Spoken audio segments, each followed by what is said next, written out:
Welcome back to another segment of the LTS Podcast. In this segment, I'm joined by Semax, Kevin, and Chaka.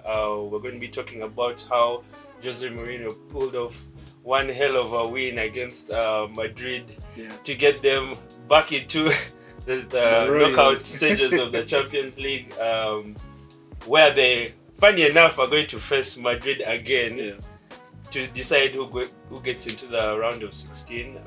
So guys, what was your take on that last game, and how do you think the two-leg tie is going to pan out? First of all, I'm going to first say this. I think it is a bit unfair on José Mourinho because, right? Don't get me wrong, he did a good job, like beating them. Man, for Champions League to pull a first one on him and bring this guy, not even a this win against Madrid could possibly be like he would have won on Madrid for a long time, but they cut it short for him. Madrid has a chance to remove Mourinho and have payback so fast. The manner in which they beat Madrid, something like that could last for like 2 years, bro. And Benfica fans are still talking about it because that was just insane. Your goalkeeper scoring last minute against Madrid. Yeah, that would have been mad. But indeed. Champions League did. They pulled the first one on the guy. But all right. How he did it, how he beating Madrid 4-2. I mean, let's talk about the manner in which he did it. That was crazy. That was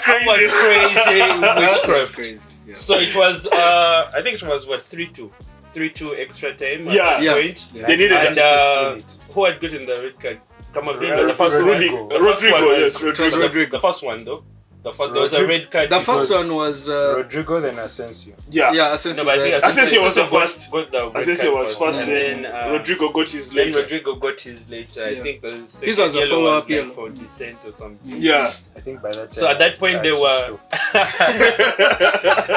Man, I was still high off my Chelsea Napoli win. So I was like, let me see how this is going to pan out, because I think at that point Benfica were 25th. They just needed one goal just to better their goal difference against the team that was above them. I think I've forgotten which team it was, but they just needed to better their goal difference since they had the same points as the 24th team. So they, at that particular point in the match, they just needed one goal to really get them over into the next round. And for Mourinho to have the tactic, because he's the one who told the goalkeeper, just go in front, man. It's do or die right now. And you look at such a situation, because I think Mourinho is like, okay, I'm seeing Vini and Mbappe out of they're not even defending, because they don't even defend set pieces. Exactly. And now these guys went down to 9 men, so that leaves seven men defending the set piece. And if you remove the goalkeeper who has to stay in the goal, those are 6 guys. So now you send your goalkeeper over, or before you already have all your 11 guys. So all your 11 players are against these 6 guys now, who basically have to defend, and the keeper obviously for him has to stay in his goal. I think Mourinho looked at it as a no-brainer. Like, let me send everyone in. But it's just so ironic that it happened to be the keeper. The keeper they set up. That's why this is Mourinho witchcraft at play. This is prime Mourinho witchcraft. The special one. That's why they call him. That was a special move right there. That was wow, man. Yeah. That was crazy. one of the best scenes I've ever witnessed in Champions League history. That was crazy. And the craziest thing is actually Benfica fans wanted Mourinho's head. They wanted him out because they're not doing so well in the league. And Champions League, they are looking at being removed. Bro, this win bought him some time. It just bought him some time. It bought him a couple of months. Legend. And then they gave him Madrid. So Max, what do you think about this about the game knockout round now, and how it would pan out? Well, first of all, I seriously think we need to lock the fuck in. Because Benfica has beaten some serious teams. I remember they've beaten Barca before. Not once. Yeah. It's happened over some 2 seasons. And they were playing really good football. Yeah. And I believe some of those players. I think that was the Darwin Nunes season. You have to use the Barca example. So, not just Barca, by the way. No, they are big club. They beat City as well, I think. If memory. You see, guys? Okay. Yeah, when City was still a big club anyway. Yeah, it's unfortunate you support both. But But I digress anyway. But as I was saying, there are so many things that we really need to really work on. Of course, our biggest issue being we don't know how to actually control games. Our issue isn't scoring. Okay, it's no longer the biggest issue, even though it's still an issue. It's not defending. We need to learn how to control games. And part of controlling games is a psychological thing. And whoever you put in the middle of the pack has to have not just the backing of the coach, but a plan. If you can't pass the ball, then find something you can do quite easily. Yeah. I'm starting to think we might not need Dean Howson in defense. Because he has one hell of a pass, but he's a bit of a coward. I'm not scared about us going out. We can beat Benfica over 2 legs if it's like this week, next week. Yeah. We can master up the... Of course, Rodrigo will be out, Asensio will be out. But we need to really... This is a test of character. And I'm seeing us squadding it the way Chelsea did it in 2012. but is Abeloa the guy? Is Abeloa the guy? Yeah, we had Di Matteo and some hella luck. But can Abeloa do that same thing? You know why I'm saying Abeloa can? Yeah. Abeloa can get behind these superstars.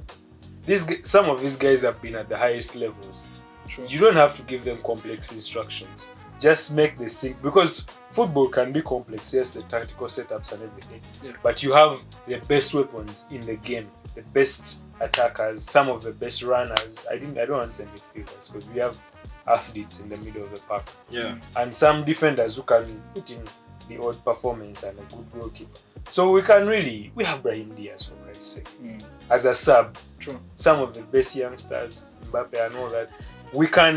What I know is we just need to abandon the complex stuff and do the easy things, the simple things, and we're good to go. So let me draw this question to all of us here now. There's been a recurring issue, non-stop, week after week. It might not even just be from us. Number one, it has been their attitude, the attitude of the players, how they approach the games, how you get their attitude does not really embody Madrid, at least how it used to be. Indeed, yeah. Then the second thing, I mean, one side you have Arsenal, like for instance, Arsenal, they're over relying on set pieces. Then you have Madrid and penalties, bro. Yeah. Penalties just keep on rolling in, and it's good when they come in, no doubt. But there is going to be that off game where they just don't flow in, because this is it's a game of chance. True. You get so.